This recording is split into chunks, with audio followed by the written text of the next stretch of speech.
बच्चों, अब हम आगे समझते हैं। हमने यहाँ तक समझा कि ततारा वामीरो को कहता है कि आपने अपना मधुर गाना क्यों रोक दिया। ततारा वामीरो को नहीं जानता है, वामीरो ततारा को नहीं जानती है। अचानक सुंदर युवक को सामने देखकर वे चौंक गई, क्योंकि वे अपने गाने में अपनी सुध-बुध खोकर गाना गा रही थी। कौन? वामीरो। जब वामीरो को ततारा की आवाज सुनाई देती है तो वह अपने सामने सुंदर युवक को देखकर चौंक जाती है। वह बड़ी बेरुखी से जवाब देती है कि आपको मुझे कहने का क्या हक है कि आप दोबारा से गाना गाओ। क्या आप गांव के नियम नहीं जानते हैं कि एक गांव दूसरे गांव के साथ कोई संबंध नहीं रख सकता है। आप मुझसे ये पूछ सकते हैं कि गांव का नियम क्या था। गांव का नियम बच्चे ये था, क्योंकि ये दोनों गांव अलग हो गए थे। कौन कौन से गांव? अंडमान निकोबार और कार निकोबार। पहले ये दोनों गांव इकट्ठे थे, अब ये दोनों गांव अलग अलग हो गए। इसलिए गांव के लोगों ने ये नियम बनाया कि वे एक दूसरे के साथ कोई संबंध नहीं रखेंगे। एक गांव की युवती और दूसरे गांव के युवक में भी शादी विवाह नहीं हो सकेंगे। ये गांव का नियम था। अब वामीरो ततारा से कहती है कि क्या आप गांव के नियम नहीं जानते हैं? लेकिन ततारा वामीरो के आगे अपनी सुध-बुध खो जाता है और वह वामीरो से बार बार यही कहता है कि आप गाना दोबारा से गाओ।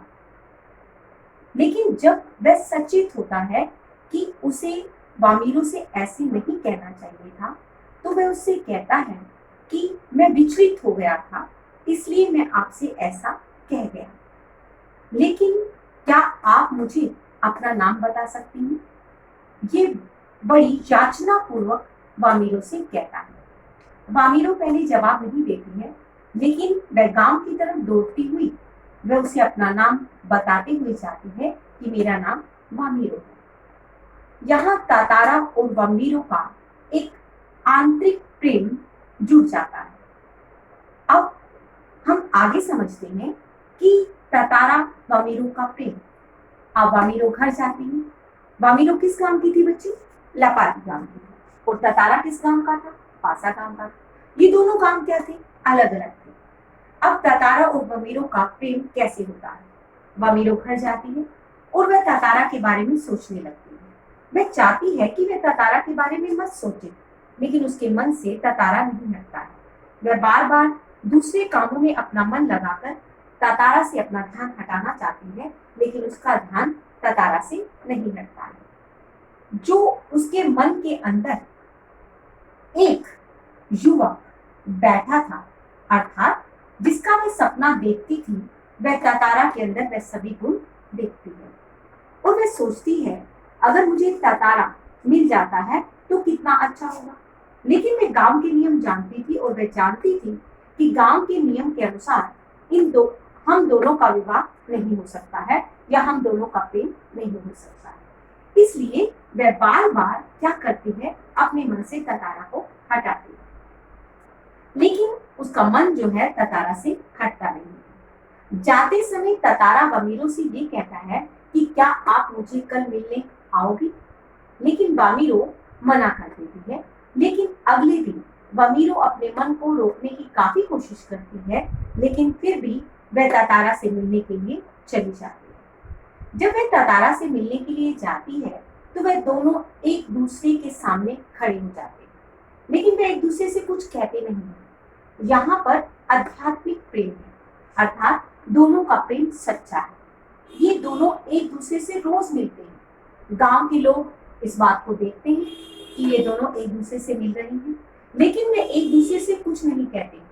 यहाँ लीलाधर मंडोई कहते हैं कि ततारा और वामीरो का प्रेम सच्चा था, अर्थात वे दोनों एक दूसरे को बिना कुछ कहे, अर्थात मूक भाषा में बिना कुछ कहे एक दूसरे की बात को समझ जाते हैं।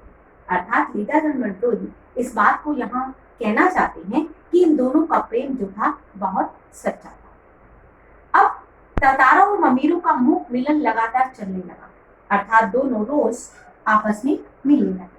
जब वे आपस में रोज मिलते लेकिन वे एक दूसरे को कुछ नहीं कहते थे, इसलिए लीलाधर मंडलोई ने ये कहा कि लोग जो थे उनकी मूक प्रेम को समझ गए।